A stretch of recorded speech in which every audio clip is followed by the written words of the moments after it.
Breaking news చూస్తున్నారు. Most wanted Maoist Paparao లొంగుబాటు. ఛత్తీస్గఢ్ అడవుల్లో జగదల్పూర్లో పాపారావుతో సహా 12 మంది నక్సల్స్ ఆయుధాలతో లొంగిపోనున్నట్లు సమాచారం. పాపారావు డొర్లా తెగకు చెందిన DKZSC rank Maoist Bastar IG Sundar Rao సమక్షంలో ఈరోజు లొంగిపోనున్నట్లయితే తెలుస్తోంది. కగార్ ఆపరేషన్ మార్చి 31 నేపథ్యంలో మావోయిస్టుల లొంగుబాటు జరుగుతుంది. మావోయిస్టు పార్టీ పూర్తిగా అంతమైపోతుందా అనేది ఇంకొక 4 రోజుల్లో తెలుస్తుంది.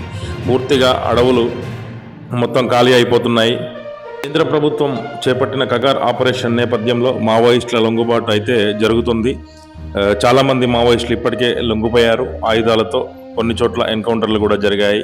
పూర్తిగా మావోయిస్టులు అంతమైపోతారు అనేదైతే మనకి తెలుస్తుంది. కేంద్ర ప్రభుత్వం ఇటు భద్రతా బలగాలు చేపట్టిన సంయుక్త ఆపరేషన్లో చాలామంది ఇప్పటికే అడవులన్నీ ఖాళీ చేసి లొంగుబాటు దిశగా వెళ్తున్నారు. ఈ నెల 31 వరకు కేంద్ర ప్రభుత్వం అయితే గడువు విధించింది. ఈలోపు ఇంకా ఎవరైనా మిగిలి ఉంటే లొంగిపోవాలని చెప్పేసి ప్రభుత్వం అయితే పిలుపునిస్తుంది. ఈ నేపథ్యంలో మావోయిస్టులందరూ లొంగిపోతున్నారు. వాళ్ళకి సంబంధించిన ఆయుధాలు, వాళ్ళకి సంబంధించిన భద్రతా బలగాలతో లొంగిపోవడం అయితే జరుగుతుంది. చూస్తూనే ఉండండి. మరిన్ని అప్డేట్స్ కోసం వై7 న్యూస్.